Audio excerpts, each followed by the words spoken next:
अति उदार मंजिल मंगल में, अति उदार मंजुल मंगल में, अभिमत फल दाता,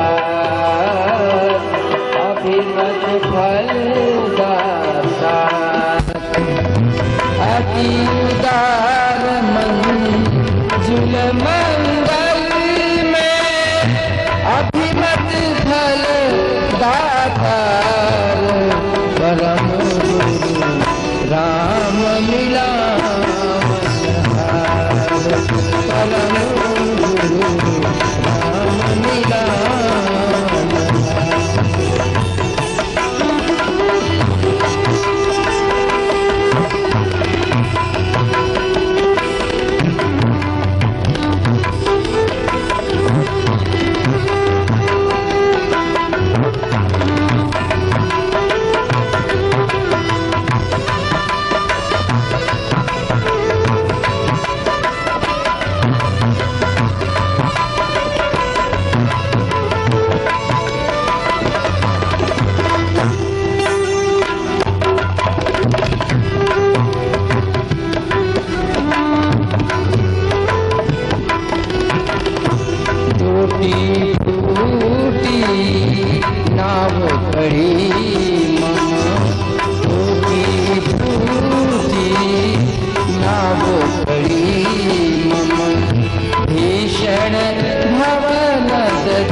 जयति जयति जय देव दयानिधि, जयति जयति जय देव दयानिधि। बेगी उतारो पार परम गुरु, बेगी उतारो पार। जयति जयति जय दयानिधि, बेगी उतारो पार, बेगी उतारो पार। परम गुरु राम मिला मनहार, परम गुरु राम मिला मनहार। परम गुरु राम मिला।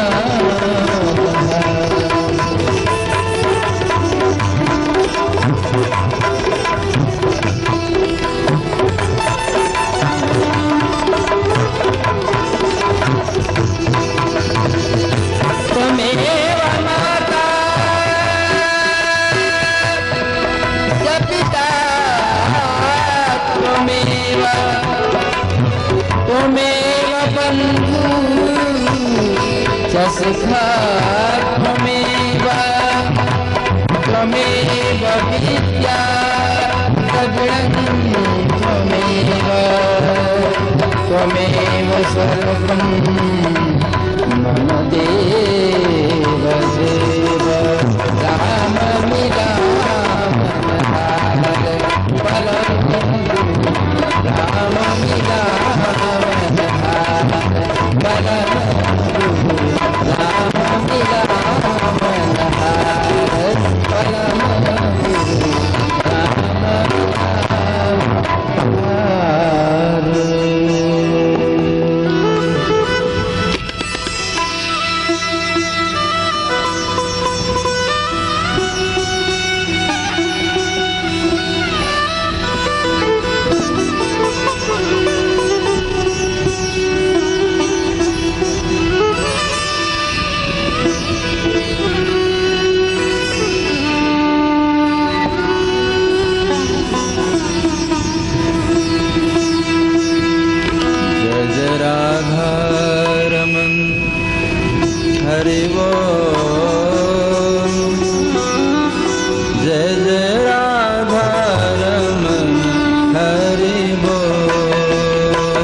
राधा रमन हरि बोल।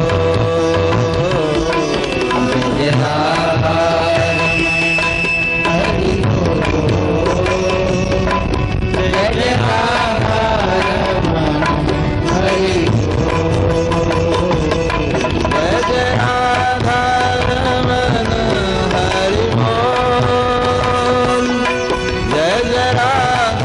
रमन हरि बोल। जय राधा रमन हरि बोल। जय राधा रमन हरि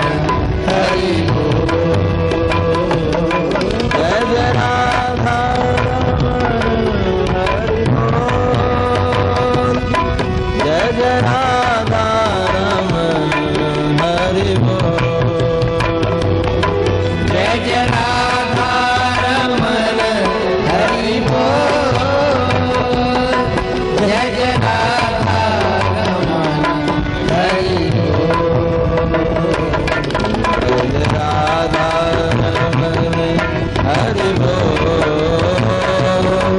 जय राधा रमन हरि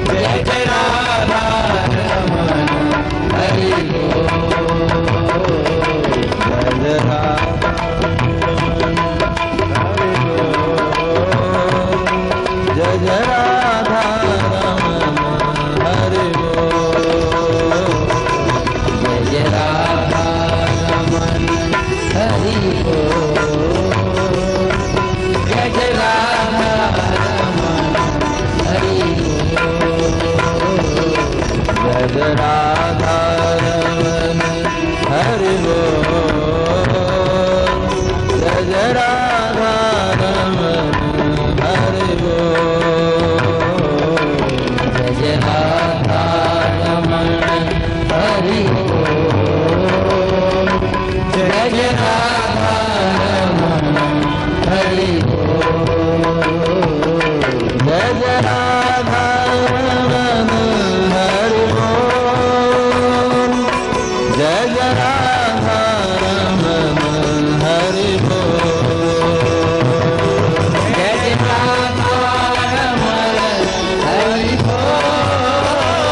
रमन हरि बोल। जय राधा रमन हरि बोल। जय राधा रमन हरि बोल।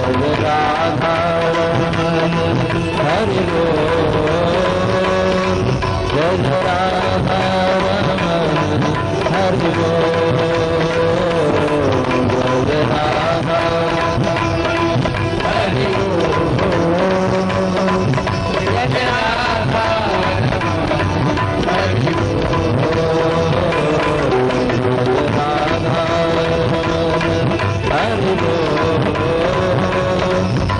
राधा